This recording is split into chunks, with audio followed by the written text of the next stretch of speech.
Hello everyone, welcome back to a new episode of Final Fantasy XVI, Clive's Dancing. Last time we left off, we were hanging out over here with Uncle Byron, and he has some info for us. Care to explain why you're giving gifts to Kupka's men? Bait, my boy. One cannot catch one's prey without it. And I do believe I've snagged us quite the quarry. I started by asking around the markets as to where I might purchase crystals. I had no luck, of course. It's forbidden to trade in such things. But my uncharacteristic indiscretion just happened to attract the attention of those uniformed ruffians. They took me aside and said they could procure the crystal I sought if I proved I could pay for it. So the pearl was your proof? I thought they'd ask for more. A second-rate specimen like that would only fetch 500,000 or so. A small price to pay for admittance to the underworld. But enough about my little act of subterfuge. What did you discover? That the supply of crystals has dried up of late. And some people seem to think they're being stolen. Meanwhile, members of Kupka's private guard have been spending money all over town. I'll wager those soldiers you've been talking to have been siphoning off crystals meant for elsewhere, and pocketing the profits. I'll wager you're right. We'll meet with them then, just as you arranged, and put an end to the trouble Lubor spoke of. Ha! That preening popinjay thought this would be difficult. It just goes to show, one should never underestimate a Rosfield. We'll soon wipe that smirk off his face. You're getting really into this, Uncle Byron. To meet with the soldiers in a secluded corner of the Velcroy, far from prying eyes. The perfect place for a spot of double dealing. I trust I can count on your support, if things turn sour. Of course. Well, I'm sure things will turn sour. We do a lot of fighting in this game. I very, very much doubt everything's just gonna go wonderfully. So, the southern Velcroy Desert. There's also still a lot of stuff over there I can explore, which I suppose I will need to go back to at some point. I was hoping some side quests here would pop up that would take me to those various locations, but it might be after we finish this particular story beat, yeah. But we'll explore around here a little bit more thoroughly, and if I feel the need, I can go back. This particular episode is the start of me recording everything for my vacation, so I got a lot of stuff to do. Hardy little vampire thorn growing in the desert, huh? Okay, luckily this place is not too large. All I can think of running around here, though, is playing Kingdom Hearts and being an Agrabah.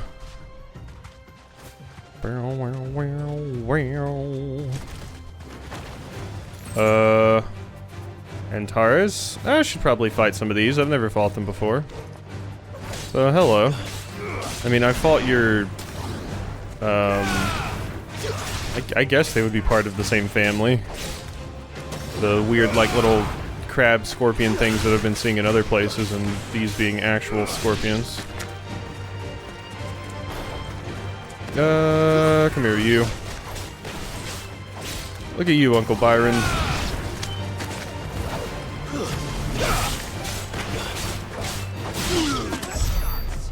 There we go. 7 sharp fangs. Did they drop anything unique to them? It seems like they just dropped sharp fangs, which I have plenty of. So I don't particularly feel the need to go out of my way to get those. But whatever. Let's continue up here. Anything? I don't really see anything. I just see that single plant. So let's continue down here, and we're getting kind of close to our objective here. That's inaccessible. Yeah, there's definitely going to be like bounties and stuff that take me back to this area, but giving it like a quick once-over isn't the worst idea. I mean, just we could find like, I don't know, cool equipment or something. You never know. Most of it's probably just going to be small amounts of gil and things like that, but you know. Can I get over here to where I saw those? Doesn't look like it. This is just a big open dune right here. I can't get to that like white area up there. Because I saw a bird flying there from town. It actually loaded them in. So I can see that is an area that I can get to at some point. There were items and stuff around there. Hello.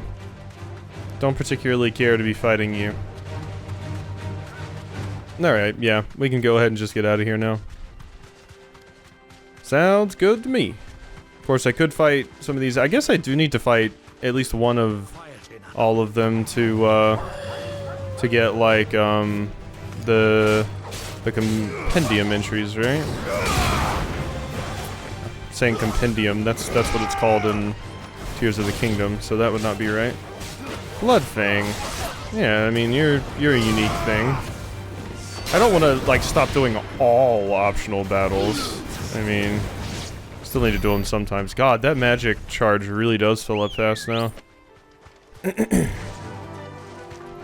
yeah, if I just start doing random battles completely, then I'll probably run out of resources to upgrade stuff very, very fast.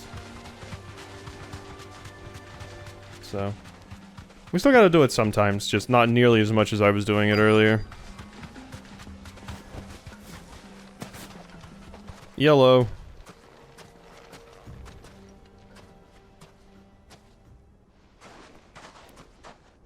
I'll take it from here.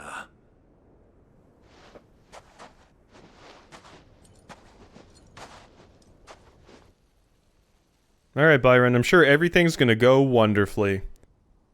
That's a lot of crystals.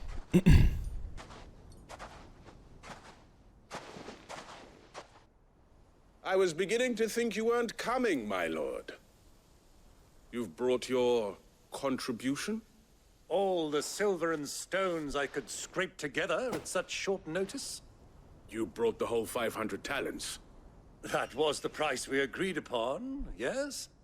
If you've no objections, I'd like to see the crystal. Of course. Right this way, my lord.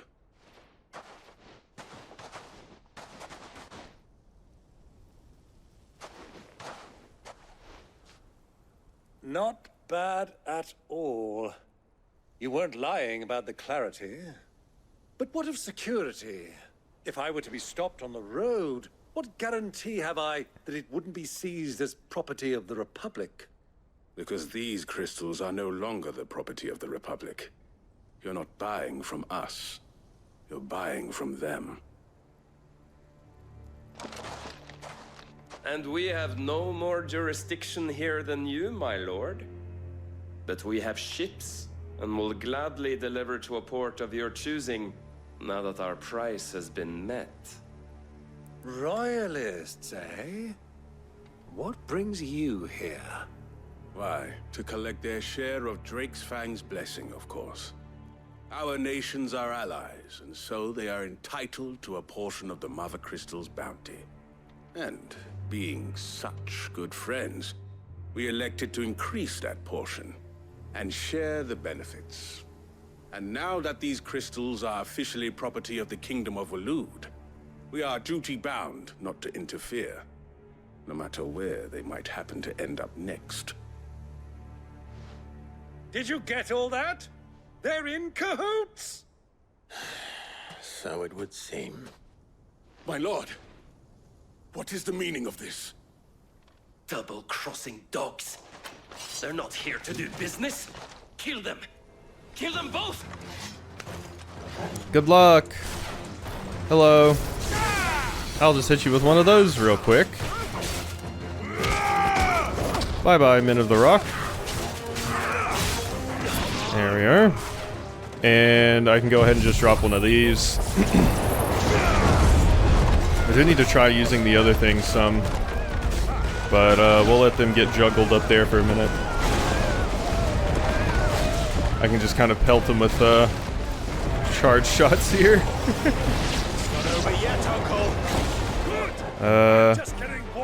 Come on, hit me. Do it. Oh, I hit the wrong one. Fine. I attacked the wrong one when I was trying to counter.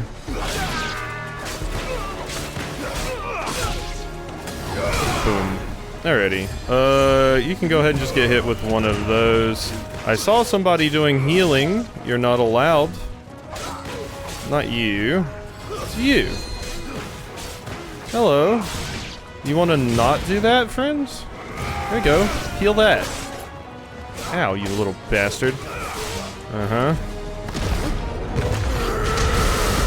Big punch. Uh-huh. Hi. Swing at me. Oh. I once again thought you were swinging at me, but you were swinging at Byron. That attack seems like it may be best suited for, when I'm fighting like a boss. Is that a battle chocobo? That's a battle chocobo. Ow, battle chocobo, please. Well, I gotta murder a chocobo. Sorry, little friends.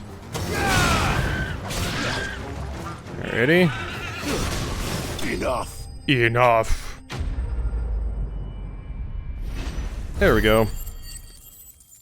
Taking care of business. I'm really surprised I didn't get more skill points than that. That was a lot of enemies. Well, that wasn't too bad. How'd you like my performance, huh? I've often played the villain on the stage. I think I did the role justice. Don't you? Greybeard, you were magnificent. The battle scene was particularly thrilling. Such a shame you didn't have more of an audience, but perhaps that's for the best. How long have you been watching? Long enough to witness your uncle's sordid transaction. I hardly expected one so venerable to degrade himself so thoroughly, buying one's way into the confidence of degenerates. Ingenious. This was the trouble you spoke of. The men of the Rock taking crystals meant for the common folk and conspiring with the Royalists. Well, now it's over. Indeed it is. The people of Dalamil had scarcely any means of redress against Kupka's men, let alone a foreign army. Until you two came along, that is. I mean, aren't they gonna see this as like an act of rebellion / war from you guys and possibly come over here and terrorize the town as recompense? But I guess maybe they won't do that just because that would let people know, hey, that they were doing something shady. So maybe they just want to keep it covered up and they won't offer any recompense. But I assume they would come over here and try to weed out the rebellion people. The rebels, not the rebellion people. There's a term for that, me. Well, we'd better get these crystals back to town. You won't mind waiting with them while I fetch a wagon. Interesting that they specifically had all of the crystals in one spot. They didn't bring me, like... I was under the assumption Byron was buying one. Why didn't they just bring one? Why didn't they bring every single crystal in their stock? It occurs to me that I still don't know your name. Clive. So, Sid the Second is a Clive. I suppose it could have been worse. Well, Clive, you held up your end of the bargain, so I must do the same. Passage through the South Gate, was it not? To tell the truth, you've helped a little there too. Many of the guards have already been redeployed to deal with the issue of their missing comrades. And those left behind have been encouraged to look the other way should you attempt to pass through. Thank you. And please allow me to cover your costs. You still have the purse I gave to the soldiers, I trust? I saw you pluck it from one of the bodies. Oh, dear. Was I really so obvious? And my name is not Greybeard. It is Lord Byron Rosfield, thank you very much.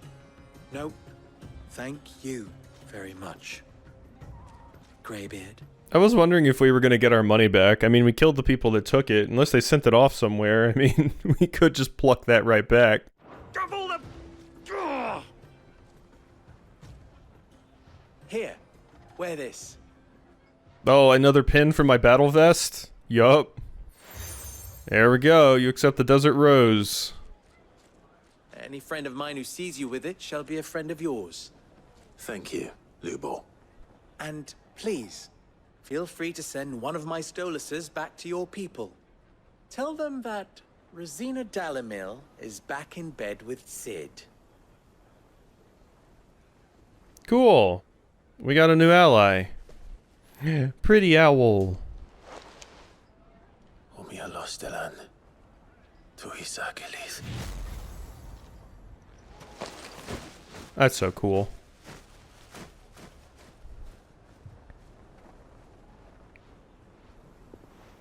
I'm trusting you, Sid. Or should I say, Clive. So be sure not to let me down. I have a reputation to uphold.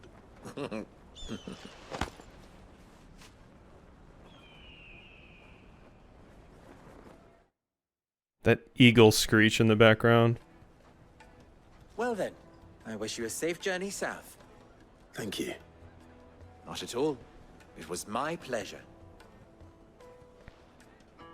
Come on, Uncle. Let's go. Come on, Uncle Scrooge.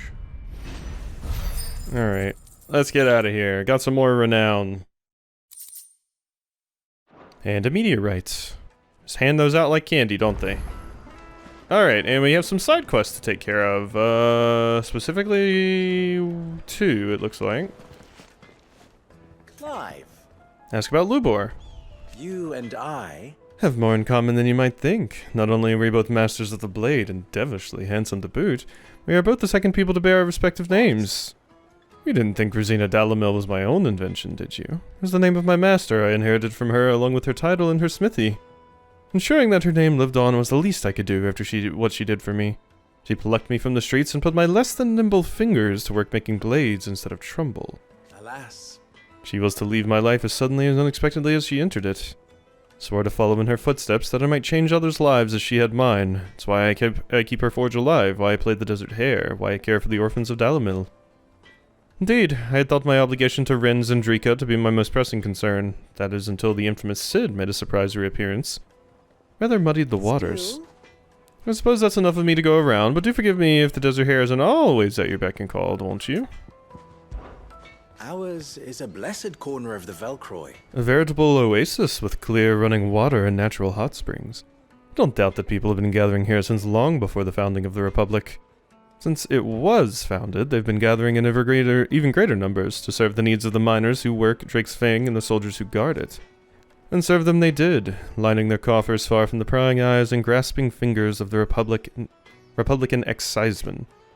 Not that edicts from Randella carry much weight in these parts. Dalamil has long been something of a law unto itself. Here, those with the most money or the most friends make the rules. At least they did. Until Kupka built that castle of his at the heart of the Mother Crystal, Dalamil's been Titan's fiefdom since then. While his men may be liberal with their coin, they're anything but, and the exercising of their authority, which, as I'm sure I don't need to tell you, is absolute. So, You see why those with the people's best interest at heart took it upon themselves to organize their own protection. My predecessor chief among them. how very fitting. That the noble soldiers of Dalmekia and Waloed, partners in arms on so many battlefields, should also become partners in crime. Still, the merchants of Dalamil will be relieved to see them brought to justice. Many have been driven almost to ruin for want of crystal. I'm sure they would all be rushing to thank you for the services you've done them, if of course they had any idea what you've done. Of course. As long as we remain reliant on the power of the crystals, we leave ourselves open to such exploitation. But people are such greedy, needy creatures. Simply no other way. Clive, you must bring down each and every mother crystal and twins and put an end to the people's thoughtless dependence upon them. Interesting.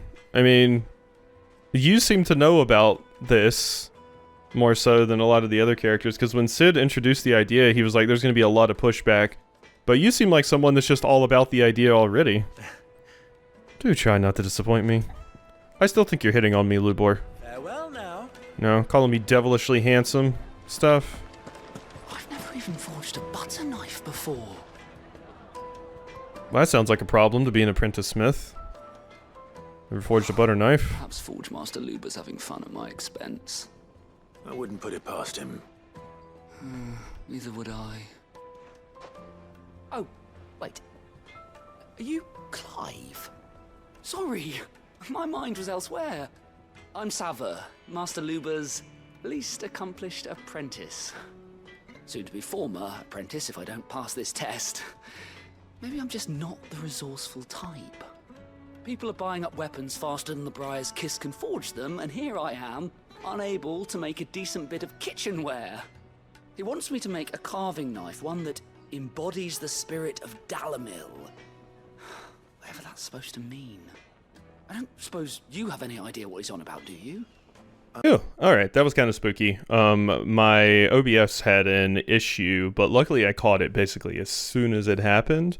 So we missed, like, basically nothing. All we missed was Clive saying, I'm afraid not, or start to say I'm afraid not. Pack my bags.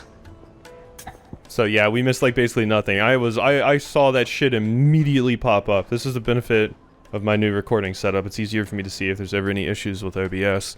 So, cool. It could have been bad. Could give you a hand. I could give you a hand if you like. I know how busy the Briar's Kiss has been, and that Lubor needs all the capable hands he can find. I'd be a fool to refuse. So, where do we start? Good question. If I'm honest, I've never made any kind of knife before. And then there's this little riddle to keep in mind.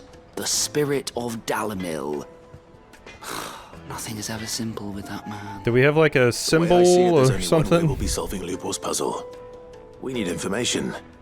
The more the better. You're right. There's no point fumbling in the dark, I suppose. Now, who to speak to first? Well, there's plenty of folk in Dalamil who use knives for a living. There's the butcher, of course, and any number of cooks. They're bound to have an opinion or two about the tools of their trade. All right. I think we have a plan. Let's get to it, shall we? I'll talk to every cook I can find. You speak to the butcher, and anyone else you can think of. All right. Good luck. Let's hope that someone says something useful. Yeah. All right, there we go. So cool. I'm glad I caught that that OBS issue like immediately. Phew. Trust Lubor to take a simple test and turn it into a riddle. Yeah, that sounds about like him. Is it true? Let's go ahead and take care of this quest first, and then we'll work on the other things, since this one seems like it's just doing stuff right here. The Flesher. Welcome, sir. What can I do you for? You know, that's a good name for a butcher, even if it does sound kind of cursed, but it's probably just sounding that way because it's not something I've heard a lot. A question, if you don't mind. I need to know what makes a good carving knife. You a blacksmith or something? Something, I suppose. Fair enough. Knives, is it? First and foremost, it's got to hold an edge. Most knives will make it through fat, no problem, but sinew dulls cheap steel in no time. Give me a blade which can slice through anything that crosses my chopping block, and I'm a happy woman. So a knife that stays sharp. Makes sense. We should go grab some of that naan for sure. That's looking yummy. I haven't eaten today, can you tell? Well, I had a little something earlier, but some breakfast. That's about it. So Look at the detail. is it just this person that I have to talk to? That's the other quest, though, isn't it? Craftsmanship. You're looking at a future. Yeah. There's one more, like, yeah, person I gotta talk to Open here. the gate. Lubor was true to his word. There you are. Well, we can make our way back to the Fang now, at least. Hello. What is it? I'm in no mood for chatter. Sorry. Do you mind if I ask your trade? Hunter, why? I have a question. Can you tell me what makes a good carving knife? I assume you use one out in the field. Has to be able to put up with some punishment. Can't be dealing with a brittle blade, not while I'm on the hunt. If your knife snaps every time you use it, you'll be spending coin as fast as you make it. Times are hard enough as it is. Thank you. I won't keep you any longer. All business, eh? Man after my own heart. Wow, huh? Oh. A carving knife should be hard-wearing and hold an edge. Hardly a revelation. Yeah, that's what I'm saying, Let's hope Clive. Sava had better luck than I did. Yeah. Wow, the knife needs to be sharp, and it needs to not ever break. Silver platter. Wild. I could not have guessed that. Alrighty. Well, let's go over here and talk to you. I don't want to be transported. Alright, hello. So, how'd it go? I got You useless anything mundane useful, shit. or should I be looking for a new trade? Only that a blade should be durable and stay sharp. But I don't see how that relates to the spirit of Dalamil. I didn't have much luck either. All the cook said was that he needs his knives to be light. Okay, now see, that's some useful information, you know? You don't want the knife to be too heavy, because then it's hard to, you know, use it deftly. Too heavy, and they do his shoulder in. Yeah, yeah, that So makes we're no sense. better off than when we started. Perhaps Lubor didn't mean anything with his Dalamil remark. But that can't be right. I've bandied enough words with the man to know that he chooses them carefully. No. We must be missing something. Something right in front of our noses, most likely. No doubt you're right, but I have to make a start soon. I can't put off making this knife forever. Agreed. Lubor wouldn't like that much. Right. I've been trained to work iron. The cheap stuff, mind. But it's hardy enough if you don't hammer it too thin, and it sharpens up nicely with a bit of effort. Trouble is, it's either durable or it's light. Meaning someone is going to be disappointed. Forge Master Lubor, probably. Is there no one else you can turn to? Someone who knows their metals, perhaps? The other apprentices know better than to help me with my test. But maybe there is someone I could turn to. A merchant, a favourite of Forge Master Lubor's, who sells metals to tradesmen passing through the Valcroy. I bet she'd know a thing or two.